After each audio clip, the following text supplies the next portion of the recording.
Okay, finally, I'm on Pisces and we're doing Composite Pluto and Pisces in the 12th house. What I'm going to do is read a little bit from Robert Hand on Composite Pluto in the chart so that you understand the essence of it. Pluto is the planet of death and regeneration.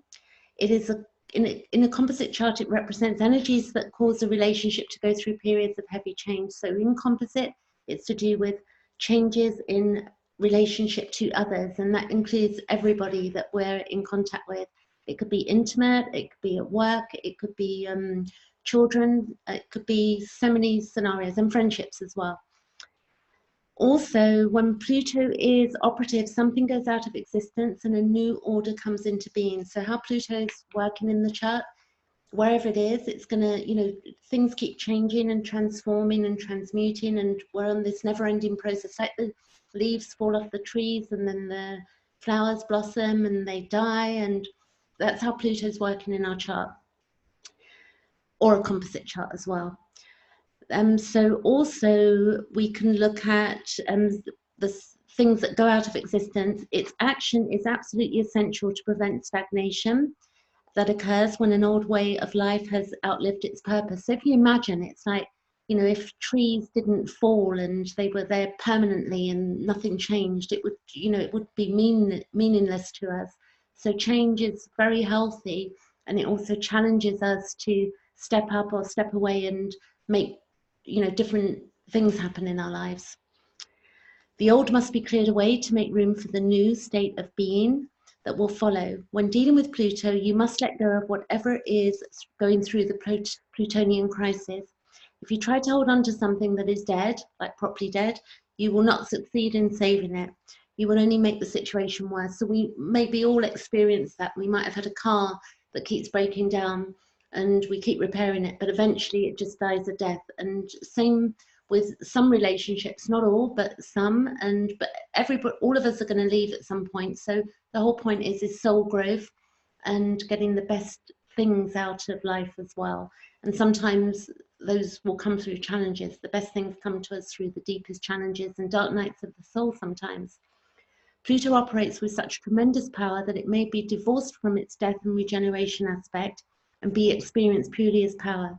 So power can be used in two ways. It can be used with force, which is not great, or it can be used, from a powerful place where we're helping other people and improving things. So we've got to look at how we use our own power as well. The power results inevitably as Pluto's transforming quality. The transformations wrought by Pluto are those that arise from the very nature of that which is being transformed. And everything living thing contains a set of circumstances that will eventually bring about its fundamental changes, including its death. The power of Pluto comes from within us, so it's the subconscious as well. It's not always what we're always aware of.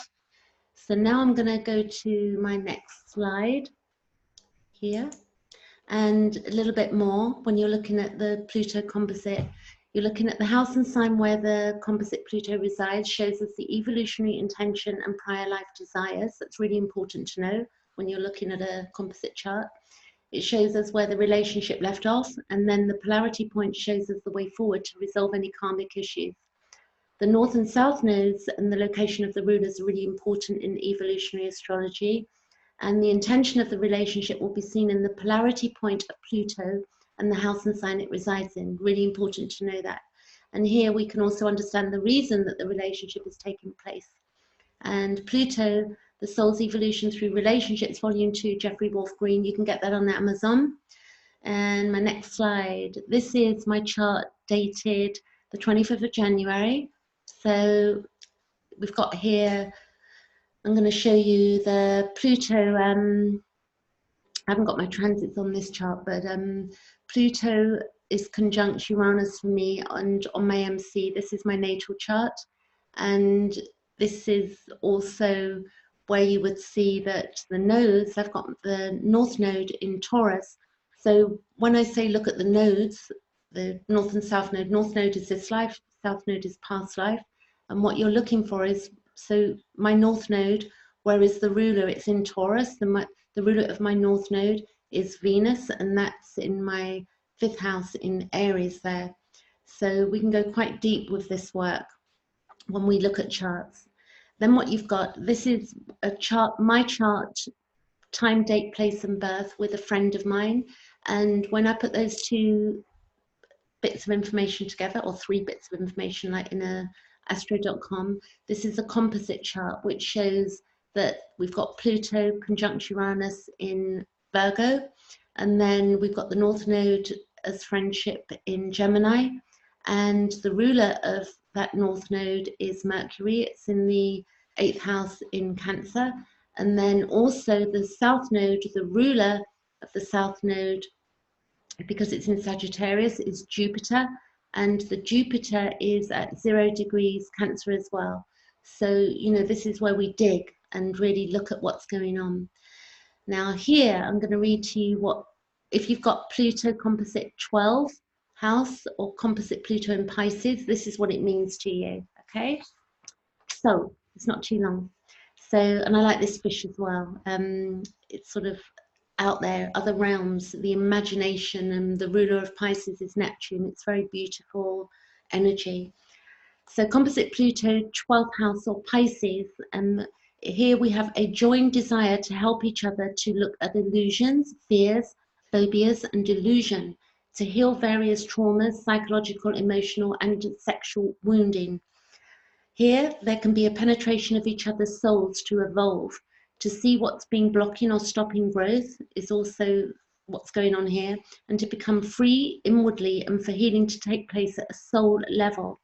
There can be sensitivity to each other, even if apart, and the pineal gland and melatonin sensitizes our consciousness and helps to dissolve barriers. So, you know, when we go into sleep state as well, you know, barriers are being dissolved, like we go into another realm when we go to sleep. Not everybody has dreams. I'm very active in my dream time, and I have Neptune in my 12th house in Scorpio conjunct my South Node. So chart work is really beautiful, you know, to discover ourselves. Here also we have this, but this is composite we're talking about as well. Direct connection to source, merging with God, whatever God is to you as well. You know, it's all the same thing ultimately. We all return to source. There's no sense of boundaries, and there can be psychic abilities here. Isolation to merge can cause problems. So if you have this placement and you, as a couple or a friendship or intimacy, and you isolate, you know, it can cause problems. Feeling that they must sacrifice themselves also at all costs, and that there's no way out.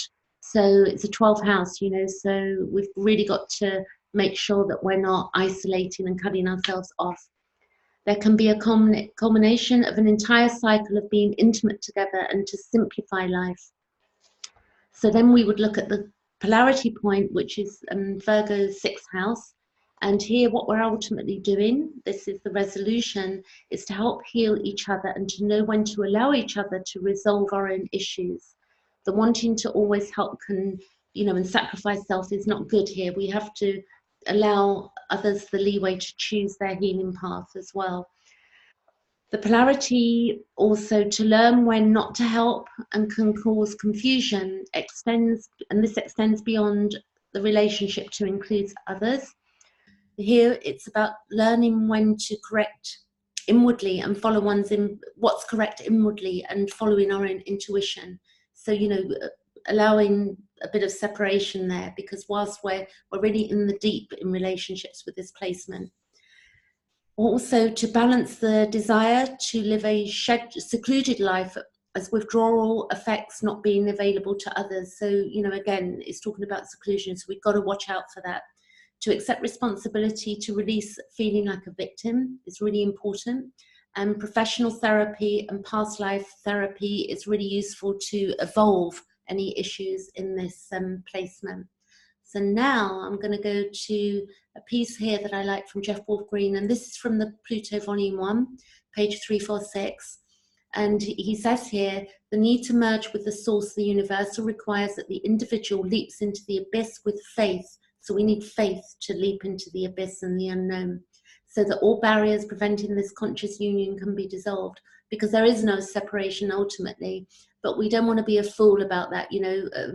There's many different energies in this world, we have to protect ourselves, and we're living a human life. So, you know, whilst there's no separation, we still got to make choices. Jeff Wolf Green goes on to say, yet this evolutionary need is commonly met with resistance and fear, you know, and just as the wave can resist returning to the sea for a time, so too does the egocentric identification with the individual release, surrendering to the cosmic ocean or being from which he or she originated. And the next final slide is Carl Gustav Jung. He was born in 1875. And this reminds me of Pluto. To me, he says, until you make the unconscious conscious, it will direct your life and you will call it fate. And for me, that direct connection is that Pluto is the unconscious, the subconscious, and the dream state, Pisces, and going into the depths and to the abyss. So, you know, the more conscious we get, the more we're able to deal with our lives in a better manner. And also he says, what you resist not only persists, but it will grow in size. So that's it. I do readings and on charts, and, you know, looking at the wounding that we have and to evolve. And between evolutionary astrology and Carl Jung's work, there's so much ground that can be covered to understand who we are. I've got a free 15-minute session I do just to help people to see if they want to work with me. So you can look on my Facebook page if you want to possibly consider doing that. If you're thinking about having your chart done, also, you do need your time of birth. So I hope that's useful, and that's it for today. Thank you for watching, and I'll be back next week with something else. Thanks.